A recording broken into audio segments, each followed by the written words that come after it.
రాహుల్ బాబు, మీరిలా ప్రశాంతంగా నిద్రపోయి ఎన్ని రోజులై ఉంటుందో.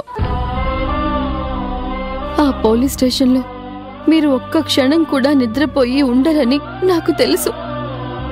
నిద్రలేని ఆ క్షణాల్లో మీ మనసులో వచ్చే ఆలోచనలు మీకెంత వేదన కలిగించుంటాయో నాకు అర్థమవుతోంది. కృంగిపోతున్న మీ మనసు పడిన ఆవేదన నాకు తెలుస్తోంది. మీలాంటి మంచి మనుషులకి, మాయ తెలియని మనుషులకి అప్పుడప్పుడు ఇలాంటి బాధలు తప్పవేమో.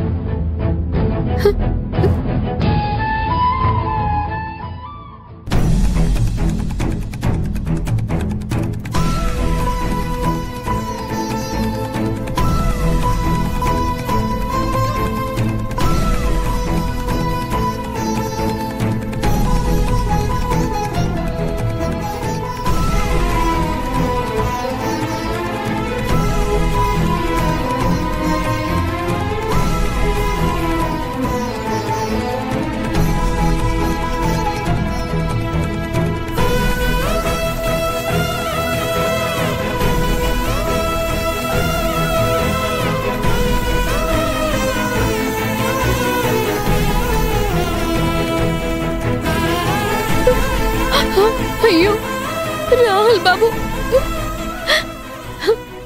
ఎంత పెద్ద గాయాలయ్యాయో.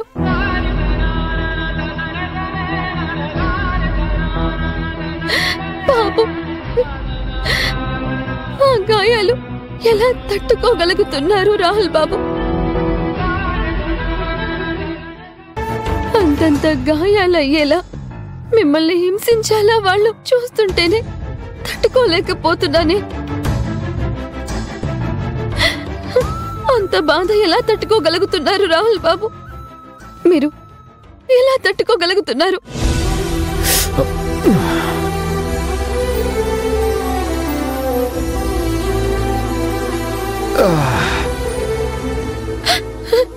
మిమ్మల్ని ఈ పరిస్థితుల్లో ఇలా చూసి కూడా దగ్గరికి రాలేని స్థితిలో నేనున్నాను.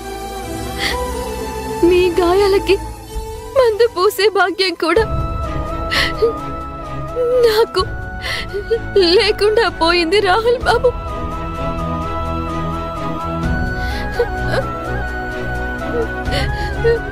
అభి, ఏమైందమ్మా? ఎందుకు ఏడుస్తున్నావు?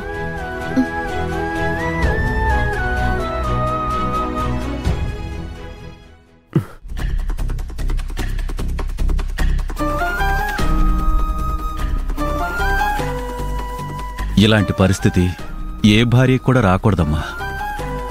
వాడి ఒంటిపై గాయాలు చూసి వాటికి ఏమీ చేయలేక నీలో నువ్వే బాధపడుతున్నావు. నీ కష్టం నాకు అర్థమవుతుందమ్మా.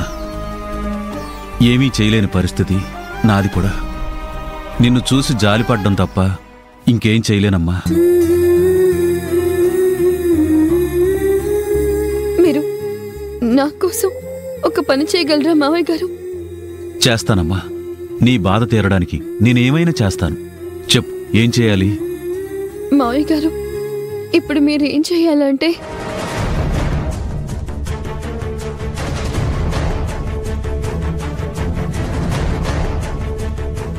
అది మావయ్య మీరు చేయాల్సింది. ఆ తర్వాత నేను చూసుకుంటాను. ఇప్పుడే చిటికలు చేసేస్తానమ్మా. చూడు,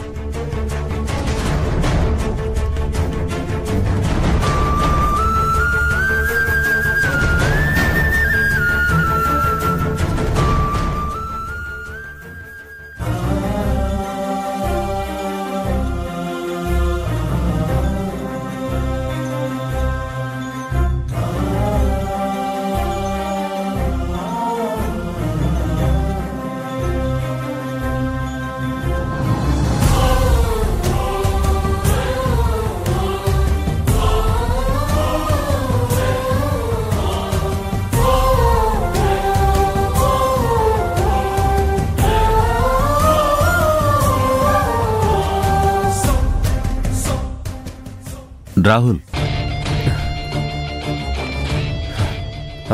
చెప్పండి నాన్న, మీరింకా పడుకోలేదా? ఇంకా లేదురా. నువ్వు కూడా పడుకోకుండా చాలా ఇబ్బంది పడుతున్నట్టున్నావు. అవును నాన్న, తగిలిన గాయాలు కొని సరిగ్గా నిద్రపోనివ్వడం లేదు. రేయ్, అందరికీ అలాంటి గాయాలు ఏదో ఒక మూలన ఉంటూనే ఉంటాయిరా. వాటి నొప్పిని కూడా భరిస్తూ నిద్రపోవాలి. అప్పుడే ఆకాస్త సమయమైనా కొంచెం మనసుకి ఊరట కలుగుతుంది. ఏమో నాన్న, నాకింకా అంత అనుభవం రాలేదు కదా. అందుకే గాయాలతో బాధపడ్డం దగ్గరే నేను ఆగిపోతున్నాను. వాటిని దాటుకొని ముందుకెళ్ళడం చాలా కష్టం అవుతుంది. మున్ముందు నీకే అలవాటవుతుందిలేరా. సరే సరే, ఇక్కడే ఉండి ఎంతసేపు అని బాధపడతావు? ఇప్పుడు అప్పుడే పవర్ వచ్చేలా లేదు, బయటకొచ్చి పడుకో.